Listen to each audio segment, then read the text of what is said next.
Hi everyone, I'm Ruchika Bindra, host and journalist. Growing up, I always searched for faces like mine for inspiration. While there were some phenomenal desi women doing some amazing things, their stories weren't at the forefront. I needed to see more of us being celebrated and represented in all facets of life. From a global influencer to a fashion stylist, I bring you some of the most inspiring desi women nationally and internationally. Welcome to Tell Me More with Ru. My guest today is a popular face that Torontonians wake up to every morning. The city simply cannot get enough of this beauty. This week's inspiring desi babe is Pooja Handa of CP24. Hi Pooja, welcome to Tell Me More with Ru. How are you? I'm doing great. How are you? I'm good, thank you so much. I know you're busy, lots happening when you're a successful TV host, so thank you for your time. I really appreciate it. Well, it's my pleasure, and I'm really excited that you're doing this. We get to see you show off all of your chops now. We get to see what you're made of, so it's very exciting. A lot of people don't know this, and I'm probably going to say this. If you want to talk about mentorship and inspiration, I actually just reached out to Pooja one day, and I just needed inspiration being such a successful South Asian. I think just not in Toronto, Pooja, but you've become a recognized face in Canada as a really kind and an outgoing and a talented host in the Canadian media space. And being South Asian just layers on to that. So, she motivated me and, she pushed me. And that's why having you on as, one of my guests for this was really important to me.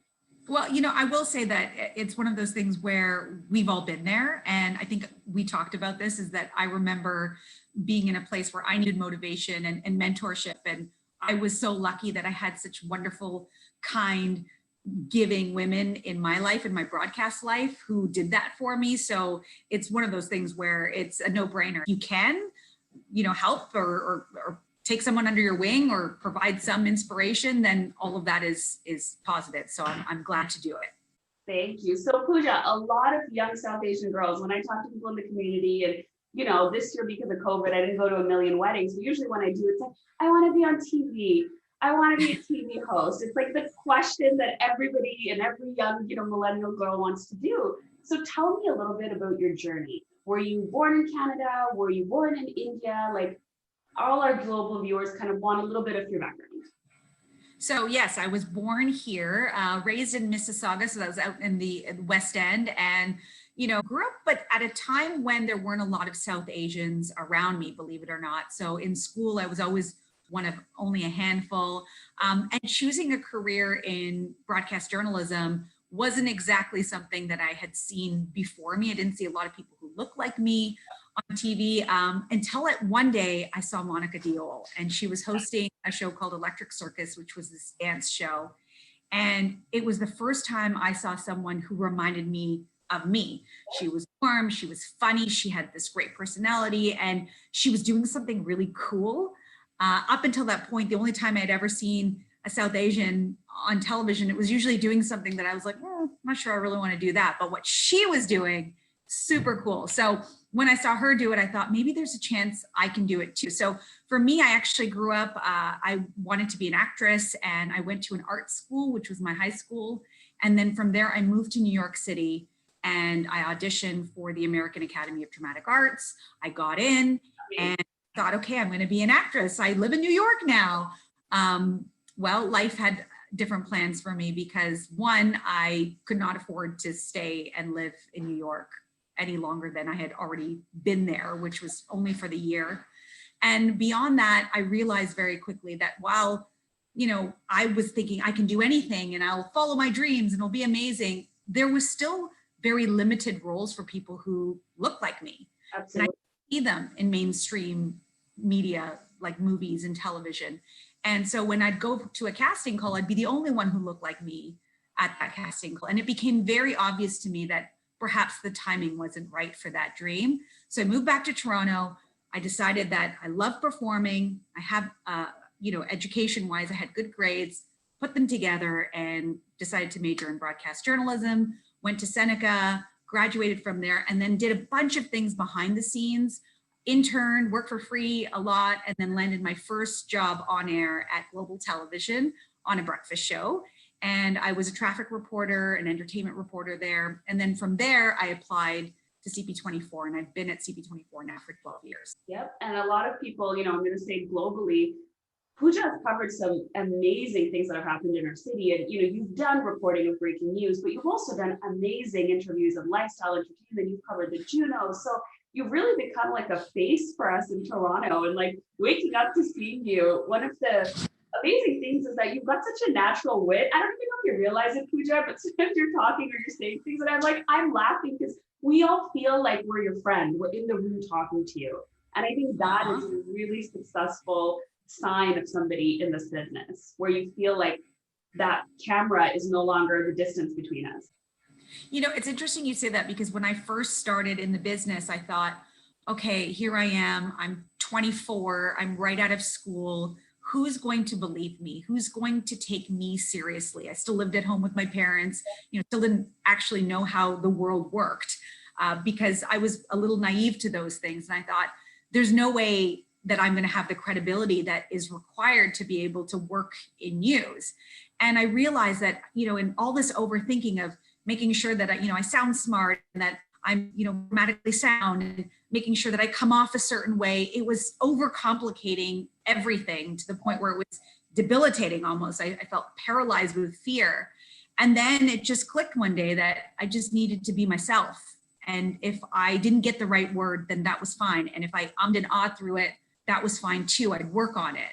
Yeah. And I think maybe that is sort of where I'm at now, is that I'm so comfortable being me that maybe sometimes, while it's great and it's relatable, it's not exactly polished. It's sort of me being my authentic self. And maybe that's what resonates. I don't know, but I do really appreciate that I can be me and get paid to be me, which is pretty special. It's a pretty cool thing to be able to wake up to do, right? So Pooja, I have a question. You mentioned when you were younger, you tried to go to, you went to acting school. That was something you wanted to do. What was it like on you? Did you ever feel mentally a little bit down, where you're like, okay, this is not working out? I'm going to casting calls and not seeing characters like me, because there wasn't that many South Asian male females on camera. I mean, I grew up in Montreal, and I don't think there was a single reporter that I grew up seeing that looked like me, or, on a sitcom. It didn't exist. So for you, what was that thought process like? Like, okay, I have to pick something else. Were you down about it? Or was it just, you took life like, okay, it is what it is? Well, I think that, one of the things that is interesting is that you can do all the right things at the wrong time. And I feel like that's what sort of happened to me, because I got into this prestigious school. I sort of worked my way to get to this point in my life. I was only 18 at the time, so I was pretty young and maybe a little naive too. But I think you can do all the right things, and you can have the talent, and you can, make all these things sort of happen that's in your control. But then there's a bunch of things that are out of your control. So for me, there was a financial part. My parents just couldn't afford to support me in New York, and I couldn't work there legally, so I couldn't even pay my own way. So that was an obstacle that I had to face. And then I think on top of it, you realize that, okay, it doesn't have to be no forever. It could be no for right now. I think that's the way I justified it in my brain, was this dream isn't going to happen now, but it doesn't mean it can't happen down the road. And I'm not ready to give up on it, but I'm ready to try something else, to pivot. And I think that, you just never know where your journey is going to take you. Thank goodness that happened, because I found this love and passion for broadcast journalism that I didn't even know that I had necessarily. So, I think sometimes things happen and doors close for you, but then other ones open up. And so that's sort of, I think, the way I probably reconciled it. And that's a good mindset to have, because a lot of people, especially now, and I'll blame it even on, can I call myself a millennial? I'll take it for as long as I can. So, this mindset of you need it now. And if it's not happening, it wasn't meant to be. And a lot of people start getting down about it. And I like your mindset. And I think that's a really important takeaway, is that sometimes you can pivot. Sometimes things are maybe not necessarily in the moment for you, but they can happen later, or there's another route that comes out of it. So walking ourselves through that positivity, I think, is really important, because sometimes doors don't open at the time we want them to. And that's, that's something I know, that I've had a hard issue accepting sometimes. I'm like, but why? And I think it's an important way to know that there's different turns to the same, destination. So. Yeah, and without sounding like super cliche about it, but, you become so resilient when things don't go your way, and it forces you to be innovative. It forces you to be creative. It forces you to, think outside of the box. These are all really good things. So I think that happens as a result as well. But also, we live in an age where on social media, you see the best, most curated versions of ourselves. So you see all the success and happiness, #blessed, all of that stuff that's happening to people, and you automatically start doing the comparison game and wondering why you're not getting where you want to get. And I think it's really important to remember that that is exactly that. It's not real life. That's, again, the best of everything. And in real life, someone even like me, I have heard no way more than I've ever heard yes. So even the job I have now, even the jobs I've had in the past, they were never a yes. My very first job on TV was not a yes. It was, oh no, the person we offered the job to turned it down. Now we're desperate. Pooja applied. Maybe we'll give her a chance.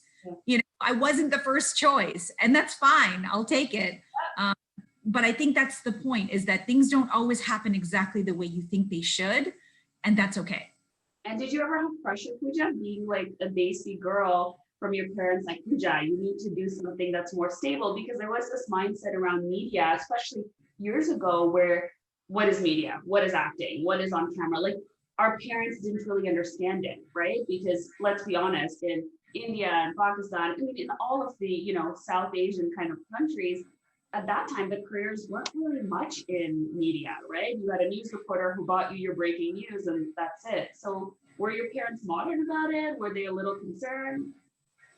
Yeah, I was really lucky. My parents always said it's so important to get an education. That is, first and foremost, just because that is something that you will always have. And no matter what happens, you can sort of fall back on having that knowledge. And so I always knew that was going to be in the backdrop no matter what I did. But they sort of gave me that freedom and that bandwidth to say, do what makes you happy, do what you're passionate about. There's no way you could know me as a kid and not think I was going to do something creative that involved performing, because I was always putting on shows and, doing impressions and dancing around, after watching Bollywood movies and, reenacting scenes. So I think they knew that that was definitely going to be a part of my future in some way. And they never, deterred me from pursuing any of my dreams. They were just like, you can do anything. Don't let anybody tell you you can't. And we're here to support you. Just make sure you get an education. And so that's what I did. Right. Now, Pooja, I want to pivot the conversation a little bit too. And it's a question I always debate if I want to ask, but then I realize, as much as I may think it's not needed, there are a lot of women that are looking for those answers. You're working, you're married, your husband has a successful career. How do you manage time together? And, when I first used to hear that question, I was like, oh my God, can people stop asking married people that?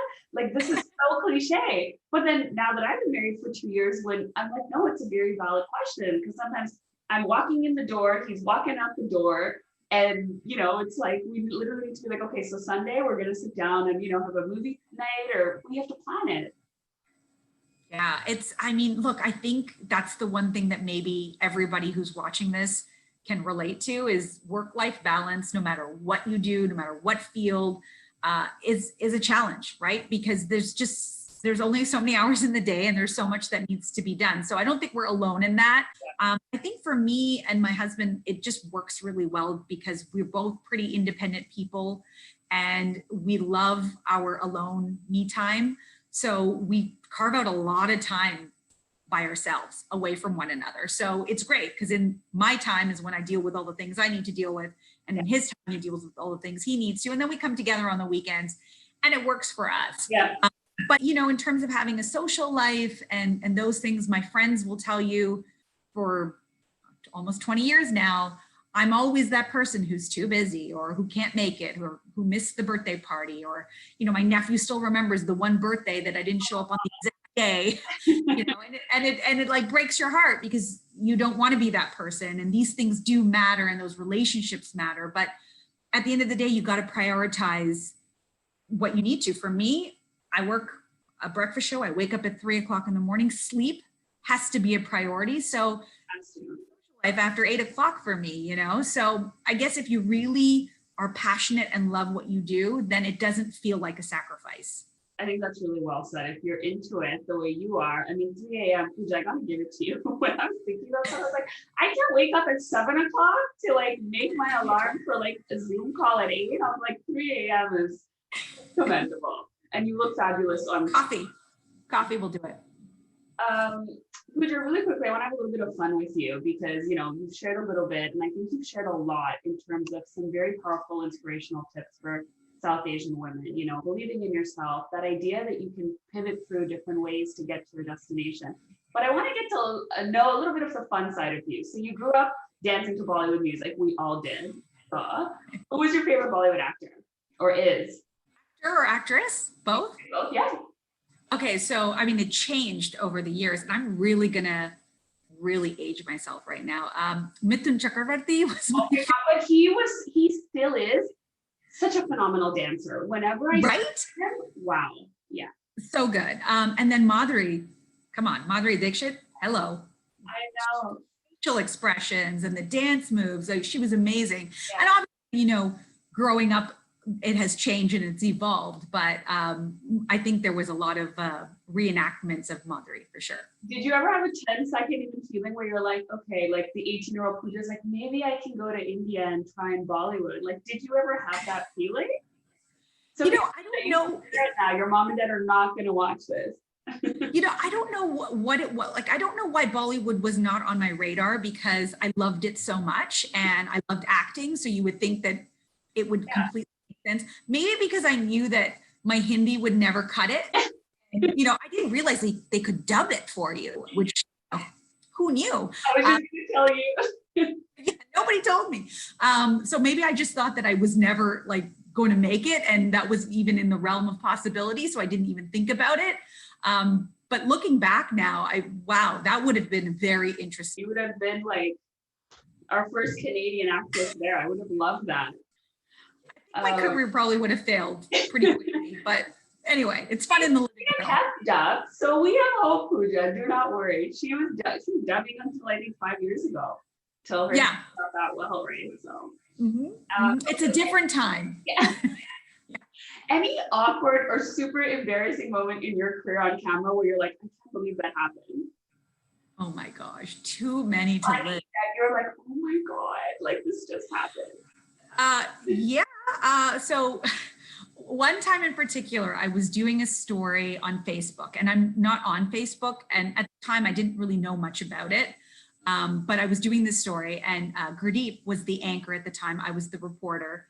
And so I was talking and I did the whole report on Facebook, and then I threw it back to him. I said, you know, and back to you, Gurdeep.